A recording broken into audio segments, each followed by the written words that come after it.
Was a Dodge and lime. Was it a limelight? Well, limelight's a different color. Oh, okay. So what was the other green? I forget what the Plymouth name was for Sassy Grass Green. Oh, Sublime. Green Go. Sublime. It was Green Go. And you had Limelight and Sublime on the Plymouth, or maybe it was vice versa. I'm a bad Mopar guy. Ned Dunphy has come around the corner, but first we have Clark Rosenstengel on one side and Sam Colalillo on the other side. That's an 87 Grand National. That is a mean-looking piece. He is running in the Street Race Big Block Power Adder category. And he's going to try for 275 pretty soon. And oh boy, crossing the racetrack is Sam Colalillo in the Buick. Clark Rosenstengel goes 7:07.2 at 205 miles an hour. That thing just makes power for days. And Colalillo had his hands full out there. Man, 7:07. Yeah, there was stuff leaking out of that thing the second he stepped on the throttle. I'm hoping it was water because that's why he crossed the racetrack. You're watching on the live stream right now what appears to be, and I hope is steam coming off the back of that car, and that steam is not enhanced by any sort of glycol product.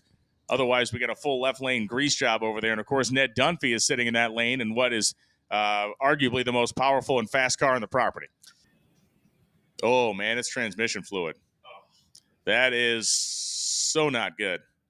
But thankfully, this is a track that is equipped with big equipment. You see that big Tenet cleaning machine going out there, the scrubber.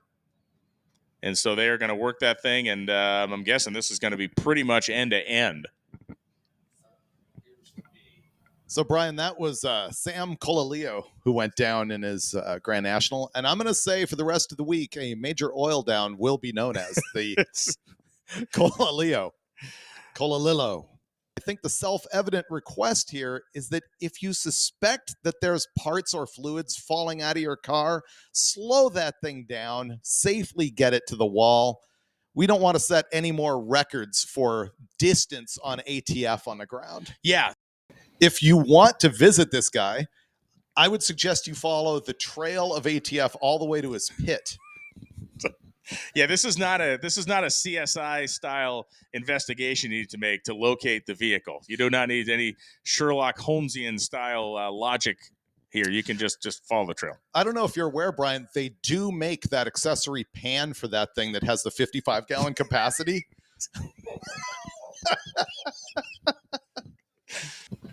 You know what's the advantage of electric cars, Brian?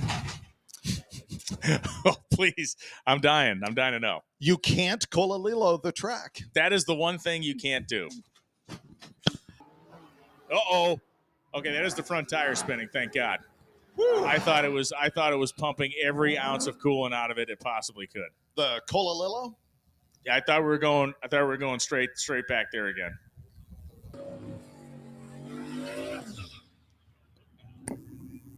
Sam Bam Colalillo coming up on the left side. Sam the Trans. His transmission puked all over. Yeah, yes, it was the transmission cooler line. KJ Jones went and investigated that malfunction earlier. Was it the cooler line? Yeah, it was a transmission cooler line. So they've made the associated repairs. They're up here for redemption.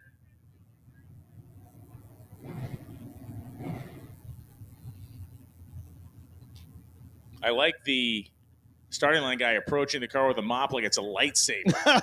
He is ready at any moment. He is ready to just pounce.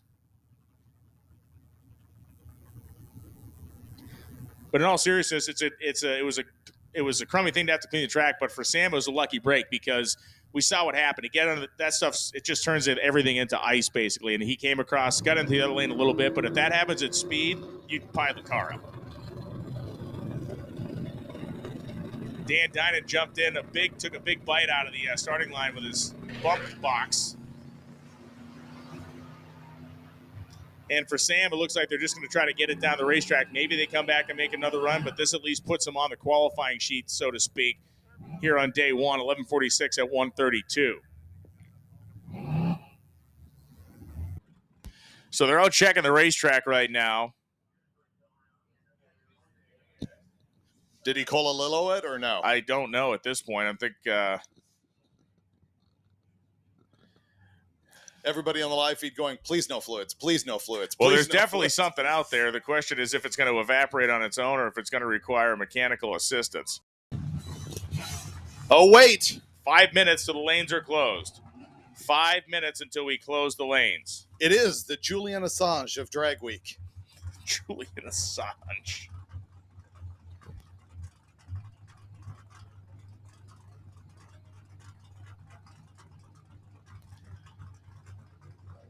So Mr. Colalillo coming up here on the right side. Left side is Kyle Oels.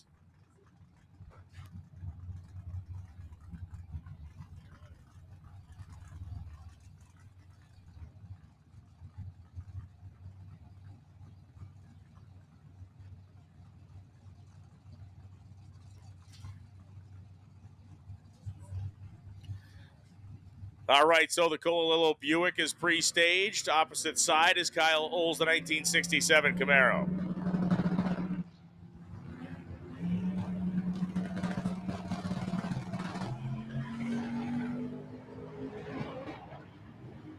Man, fed the power to it, got loose. He's up by the center line, way up by the center line, and way loose at the top end.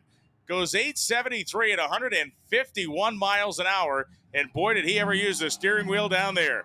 Kyle Oels goes 993.9 at 141, and I'm not chalking that one up. He was just way inside of the groove. I mean, he was very much hugging the center line, but he does go in 873. TJ Linebaugh. 78 Ford wagon. And Julian Assange.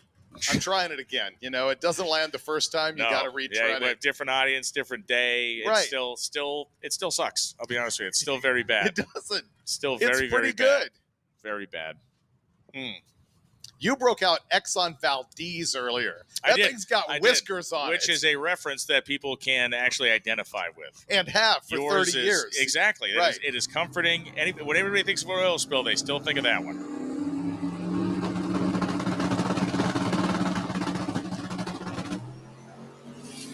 And the Colalillo Buick goes down the right side.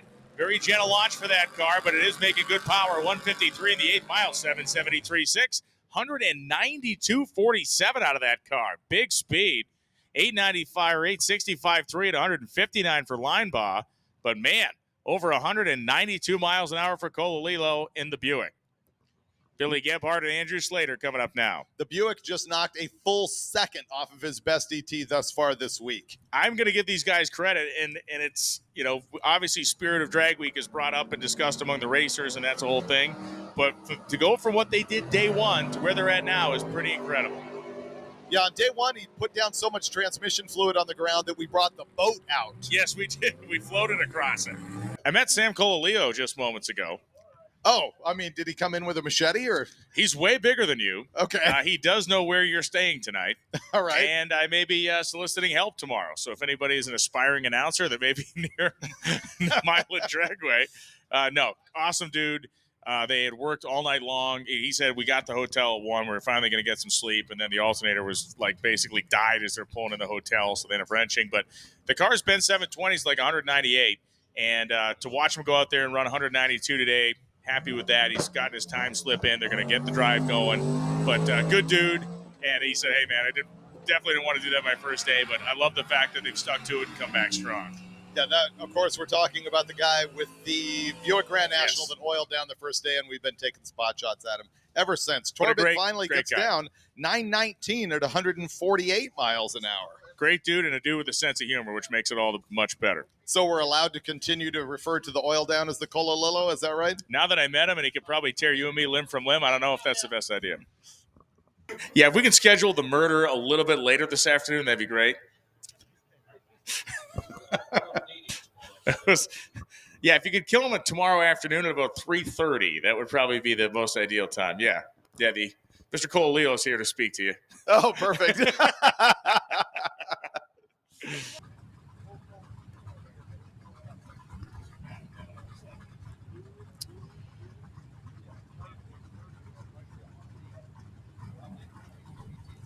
Here comes the GNX Buick.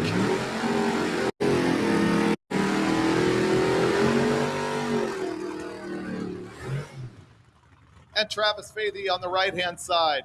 The Buick here was gaining notoriety for having oiled down both lanes earlier in the week.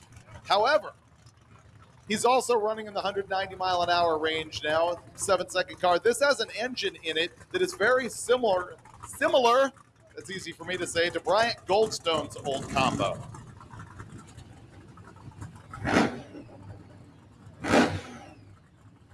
And Sam, we appreciate you being a good sport. Of course, they had that problem Monday, but man, they've done a really nice job of rebounding, and this car is performing very well. Ran over 192. It's gone as fast as 198 in testing.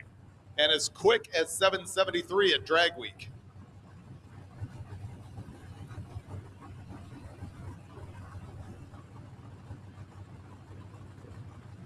Really nicely put together, clean as a whistle. The body works very well done. Black paint is the most unforgiving color to use to show off any sort of imperfections and stuff.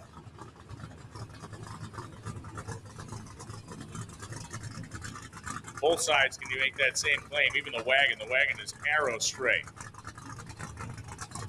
And that polished whipple.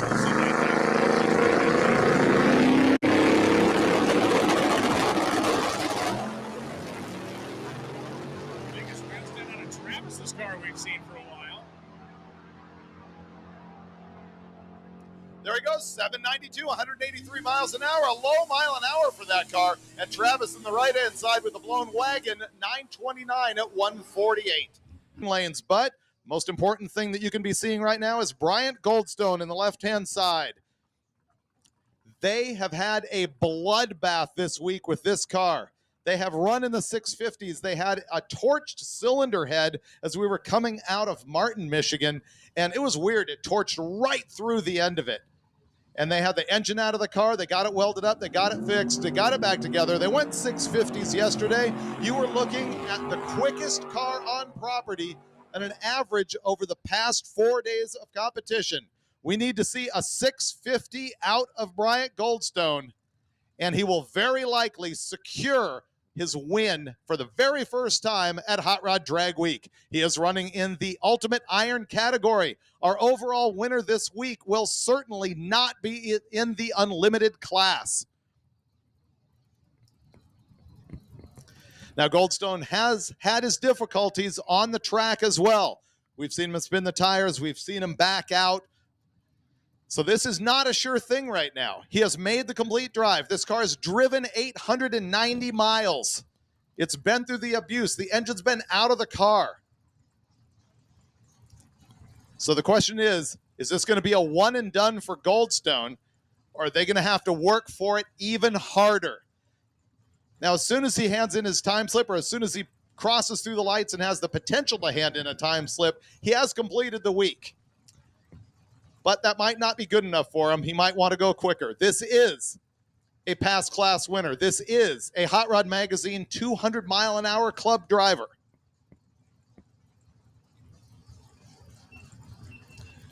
Brian Robbins with a little pat on the roof. Let's go.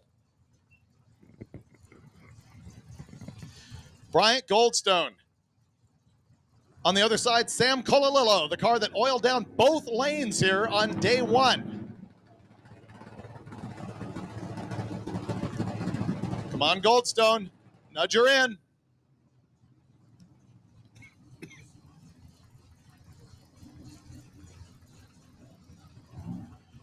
They sent the tree down even though he had not fully staged the car. Colalillo gets the green, but he's backing out, having the experience to know that something was hinky there. Could have been auto start? Yeah, there's a 7-second time. Yeah. So that could have been. Yeah, good call. And they have made the decision to send Bryant Goldstone on a single. He's got one in. There's two. Nope. That is not going to get it. Some smoke coming out of the car, a little wiggle waggle down. He ends up rolling a 788 at 124. You know, that's the type of thing we've seen from him earlier this week. I think we can almost guarantee that he is going to come back for another shot at that. Because let me tell you, he is motivated to make sure that he finishes this deal ahead of Alex Taylor. Down there. He is stopped on the track. He's pulling up against the wall.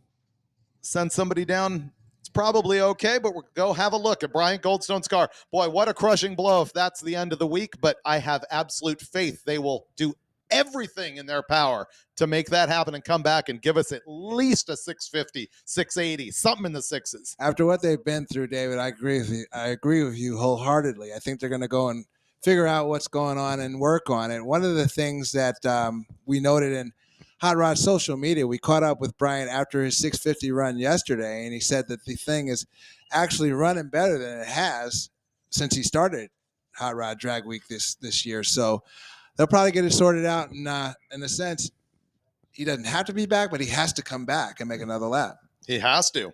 And look at this. Bryant Goldstone, who just went down, who we're trying to get off the track. 6-time winner at Drag Week. 2012, he was in modified Power Adder. I believe he had the Chevelle at that point. 2015, all the way through 2023 in Ultimate Iron, and he won in 2015, 16, 22, and 23. So he is last year's winner. He has never won this event overall. He has done virtually every major week-long drag and drive that you can name in the United States. And once again, I just have faith that they are going to make this happen and put on a show for us. There's no way he stands on this number if there's any way around it.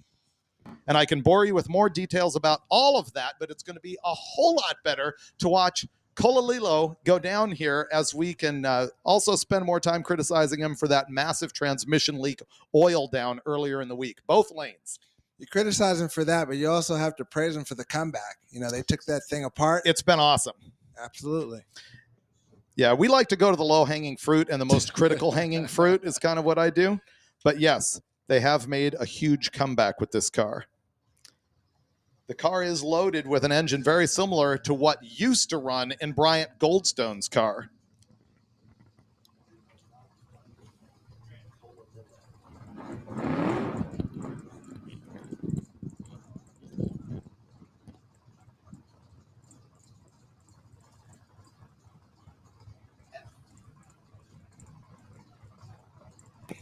Super clean car.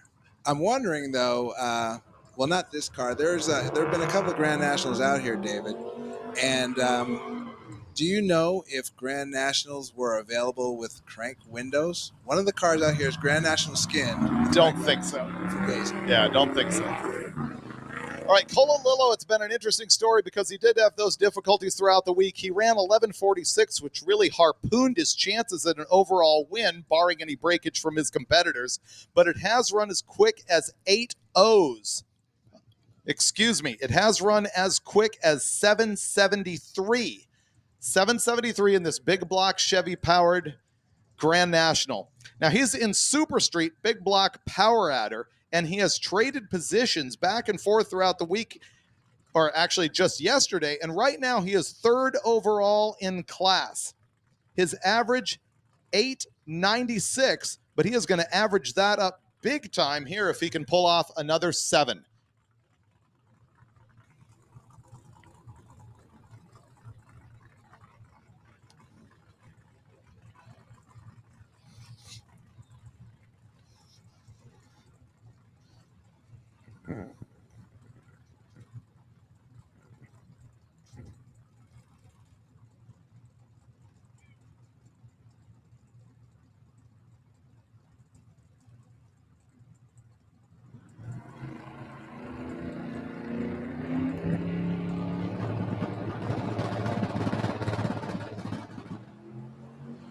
He gets out real soft. He actually wags the tail a little bit. He's going to lay into it. 789, 185 miles an hour. What a great recovery story from Hot Rod Drag Week in the right-hand lane. 100%. Thought he was going to head towards the cone for a second. Glad he didn't. I wonder if he's going to come back, because I think that was a safety run where he knew that he could get down. I think he can lay some more into it and come back and get a lower number. Go quicker, yeah. I mean, we know he can get a 10th or 2 out of it. Here's news that KJ and I were unaware of. Wow. I feel badly for Colalillo because he's going to have a reputation. Fortunately, he's a super nice guy with a good sense of humor. It might end right now if I go too hard on this. The same guy that oiled down both lanes of our track Of with this track with transmission fluid just barfed his transmission all over the turnout to the return road. I didn't realize it because we couldn't see it from here. He's on the return road, I guess right in the sort of door, the exit, and there's ATF all over the ground. So we're going to have a little bit of a break while we vacuum that off the track. At 116. You know, it's one of those things where it's kind of conflicting, and you don't know really which way to go with that coolant deal. You know, with like a street car, these cars are coming in off the highway. General street cars that you go to the dealership and purchase. Let's just say new cars. They're full of coolant. They are. And the rule is that you're not supposed to have coolant in them, but you know Exactly. they all do. Exactly. And that poor guy just happened to take the bullet of our abuse because he happens to be the one who leaked. He leaked it. That's just the way it goes. Ask Sam Colalillo. That's the way it goes. You just become that guy.